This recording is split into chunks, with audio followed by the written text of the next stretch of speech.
Just another day of work for Mike Tyson. He looks almost bored as they call to the center of the ring by the referee. The stage is set. We're set to go. Mike Tyson is the man, the myth, the death sentence. But Buster Douglas pulled up one of the biggest shocks we've ever seen in the world of boxing. He's got it back together in the late portion here. Raising left hand, chopping. How did Buster beat Iron Mike, whose punch was like getting hit by a sledgehammer wrapped in dynamite? Buster Douglas couldn't even secure enough tickets to fill any U.S. arena with fans. And yet, here we are with one of the greatest upsets in boxing history. Best ever. There's no one that can match me. I'm the most brutal and vicious and most ruthless champion there's ever been. They're gonna fear me. Tyson was the undisputed heavyweight champion of the world with a 37-0 record and a terrifying aura that made grown men question their job choices. But then came Buster Douglas and everything changed. What are you thinking about right now? What do you feel right now, this very moment? I feel Where's the great. mark? How many did you? I feel relieved. Coming I feel in. satisfied. You did it for your mother? I did it for my mother. I did it for my team. I did it for my John Johnson, J.D. McCollum, John Russell, my son. You know, my dad. In the late 1980s, Mike Tyson wasn't just a fighter, he was a phenomenon. Every fight was a show. Promoters clamored to book his fights, knowing he could sell out arenas faster than you could say Iron Mike. At just 23 years old, Tyson was already the undisputed heavyweight king, holding the WBC, WBA, and IBF belts. His fight wasn't just a victory, it was a brutal showdown. So why Buster Douglas? Let's not sugarcoat it. Douglas wasn't the first choice for a title defense.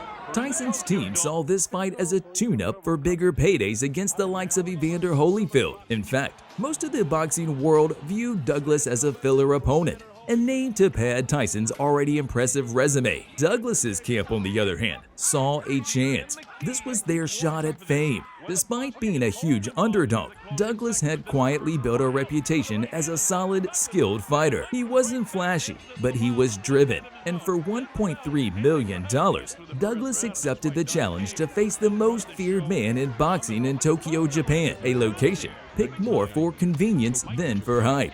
Heading into the fight, Tyson's personal life was spinning out of control. He was dealing with a messy divorce from actress Robin Givens, stories of wild partying, and rumors that his training regimen had become a joke. His longtime trainer Kevin Rooney had been dismissed, leaving Tyson without the disciplined direction that had shaped him into a winner. Simply put, Tyson's attention was anywhere but the ring. Meanwhile, James Buster Douglas was facing more than just Tyson. He was battling internal demons. Just weeks before the fight, Douglas's mother, Lula Pearl, passed away. For most fighters, this kind of grief would be a distraction.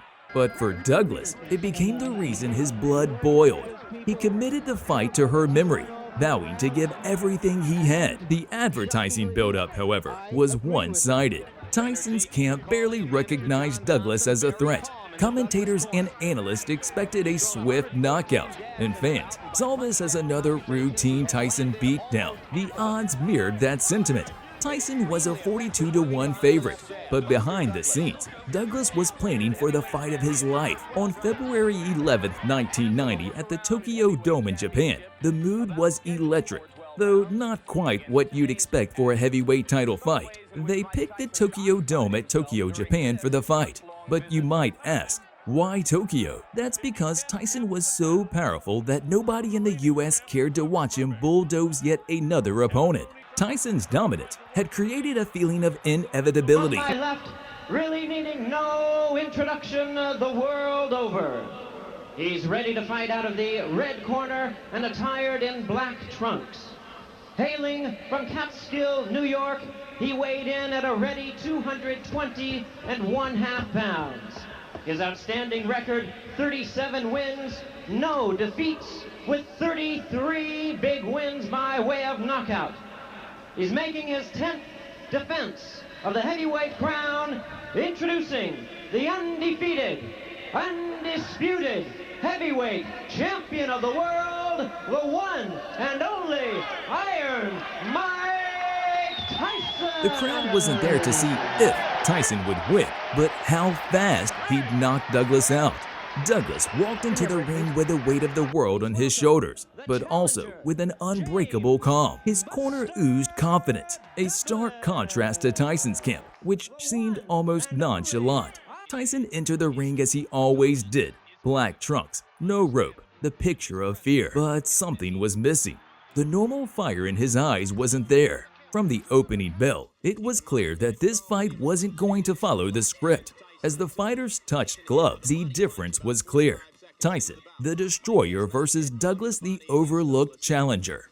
The bell rang, and the world expected business as normal. Douglas came out with a crisp punch, snapping Tyson's head back early and often. It was like watching someone win a staring match with a lion. The crowd couldn't believe it. Buster Douglas was taking the fight to Mike Tyson. Tyson, on the other hand, looked unfit. His timing was off, his defense sloppy.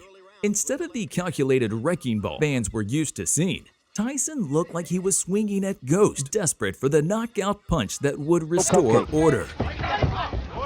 Keep in mind that Carl Williams looked pretty loose and relaxed against Tyson until Tyson hit him with a body punch about 45 seconds into the bout. Mike has not yet gone to the body against Douglas here. Let's be real. Nobody thought Douglas had a shot. He was indeed the underdog. His record wasn't terrible. 29 wins, 4 losses, and 1 draw. But compared to Tyson, Douglas might as well have been fighting with one arm tied behind his back. And here's the kicker. Buster was dealing with personal tragedy. Just 23 days before the fight, his mother had passed away. But instead of breaking him, that loss drove him to hell. The man walked into the ring with nothing to lose. And that's the most dangerous kind of opponent. Even the bookies didn't think this was a real fight.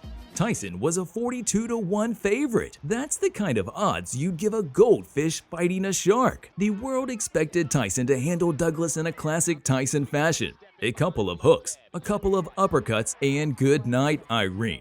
But boxing, like life, has a funny way of flipping the plot. Something was off. Tyson looked tired, like he'd spent more time partying than training. Douglas, on the other hand, was smart.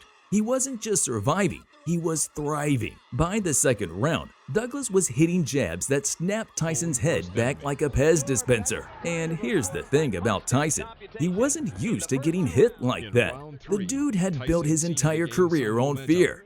But Douglas wasn't scared. In fact, he looked like he was having fun there. Imagine being the first guy to land a clean shot on Mike Tyson. It's like hitting a grizzly bear and realizing it actually hurt him. Respect him. And also a little puzzlement, Ray. He just doesn't seem to know how to go about it. That's another good round that I gave to Buster Douglas. I don't think there's any doubt about that one. Close the gap, Mike. You ain't inside enough. All right? Come on now. Just come in. Be calm. 7 seconds. Don't back too much. Just like you on the pads. Relax. Same you had me bouncing inside, man. Get inside. Don't lay back, Mike. Remember, it's real hard to pressure, Mike. Moving your head to get in there. Now let's take a look at that combination.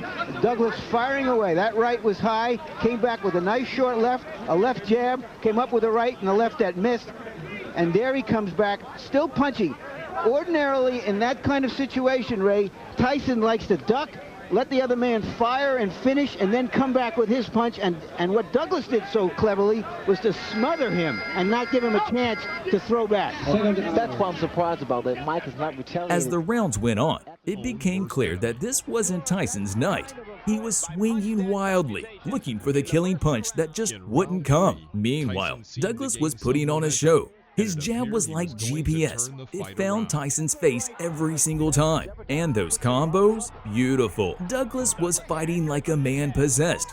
By the middle rounds, the fight had become a chess match, and Douglas was several moves ahead. He used his jab like a scalpel, cutting through Tyson's defense and controlling the pace. And when Tyson tried to close the distance, Douglas stood his ground, hitting the powerful combinations that had the crowd gasping. Oh, relaxing there. By punch stat computations, in the 5th round, Buster Douglas outlanded Mike Tyson 3-1, 33 punches to 11.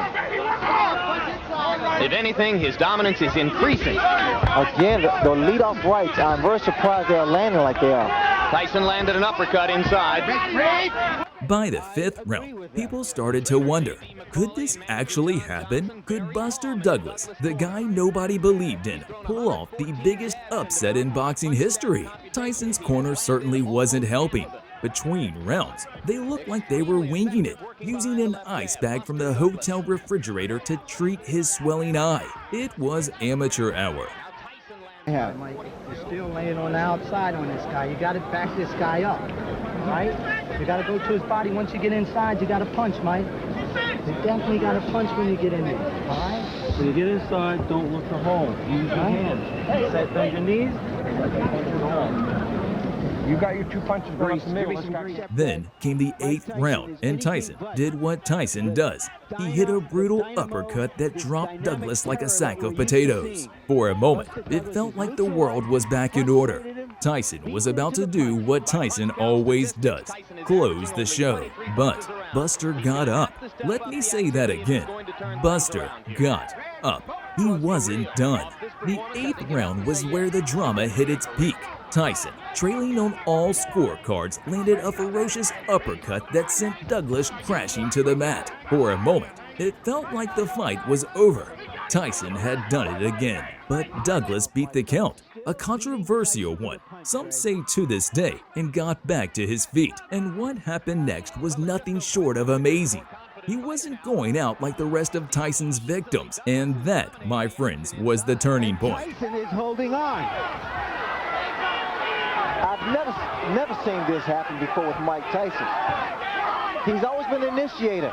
Here he's against the ropes. I've never seen. And there's a right hand uppercut, and down goes Douglas. As suddenly as that. Can he beat the count? He got a little overconfident. Got a little loosey-goosey. Still wobbly. Let's see what Mike can do to finish. And the bell ends to save Buster Douglas at the end of round 8. If you thought Douglas was scary before, he became downright lethal after that knockdown. It's like Tyson woke up a sleeping giant. By the 10th round, Tyson was hanging on by a thread. His punches had lost their sting. His legs looked like spaghetti, and that unbeatable aura gone.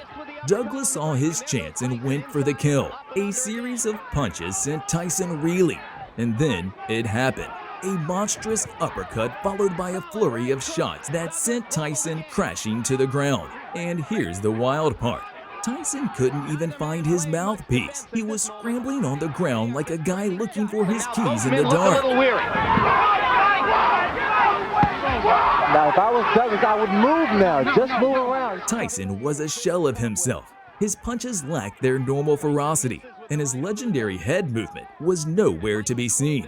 Douglas, sensing victory, went on the attack. A thunderous uppercut set the stage, followed by a devastating 4-punch combination. No, Buster. No, Mike. Get back.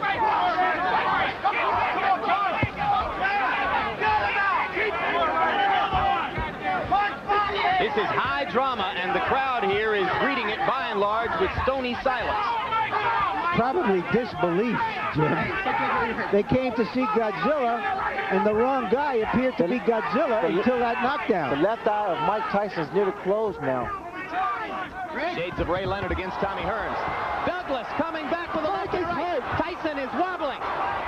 Tyson needs the ropes for support. Douglas wailing away. Without the ropes, Mike would have gone down. Plenty of time left in the round.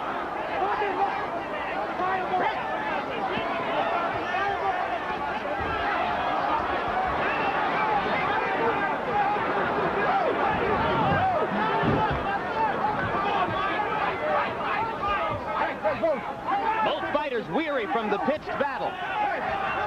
Mike Tyson was on the verge of going down.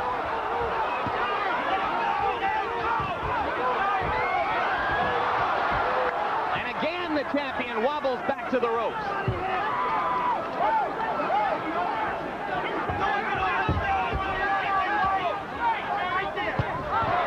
Solid right hand by Douglas.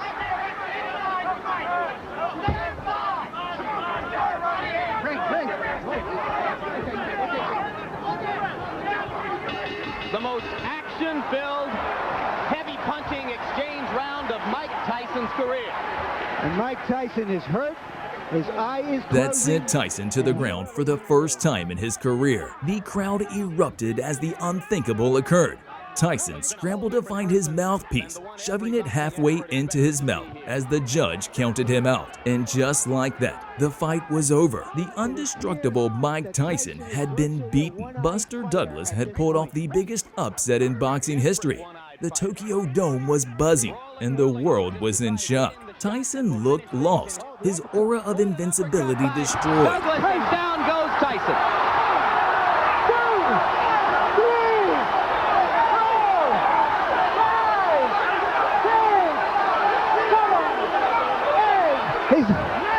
It's over. It's over. Mike Tyson has been knocked out. Unbelievable. For Douglas, it was the culmination of years of hard work, commitment, and personal sacrifice. But for Tyson, it was a humbling lesson that even the greatest are vulnerable. The impact of Tyson versus Douglas was seismic. Douglas had taken the moment of glory that etched his name in history. He became the heavyweight king of the world and an overnight sensation.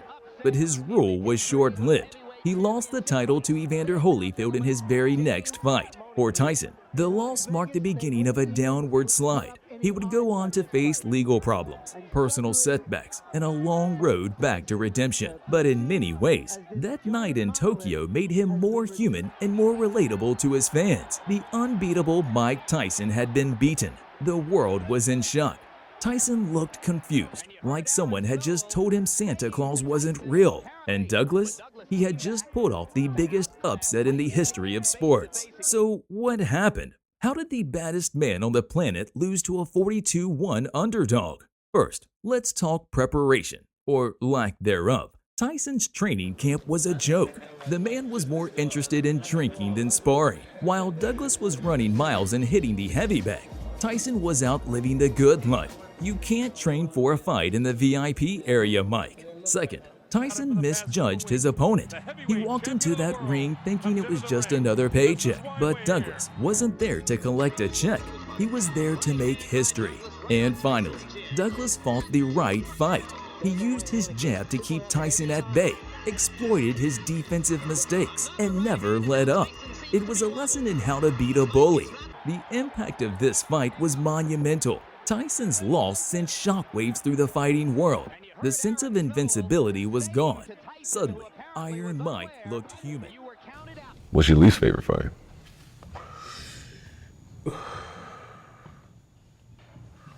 Shit. I don't have too many bad fights unless I lost them. I don't have many fights that I said, well, I lost that because I did this or that. I lost because I didn't have interest or something. Or I didn't, I underestimated somebody. We all refer back to the Buster Douglas fight, but you don't view that as your worst fight at all. That's one of my best. Look at that. Yeah, I read that. Yeah, I heard you talk about that. Because before. I took some fucking shots, you know, and I said, wow, nobody would have took them shots. It was just some bang. But you took those shots from lack of preparation on your side, or was he just so? No, he fought a great fight that night. Fought a great fight. You know what's so ironic that he won? Because everybody that beat him, I knocked out. Oh, the uppercut. What an uppercut by Douglas, and down goes Tyson. I would be willing to say it's the greatest upset in boxing history. As for Buster Douglas, he became an instant sensation. He went from being an afterthought to the heavyweight king of the world. But his rule didn't last long. He lost the title in his very next fight to Evander Holyfield, showing that staying on top is just as hard as getting there. This fight changed everything. For Tyson, it was a wake-up call, a warning that even the greatest can fall. For Douglas, it was the peak of his career, a moment that will be etched in sports history forever. Even now, decades later, people still talk about that night in Tokyo.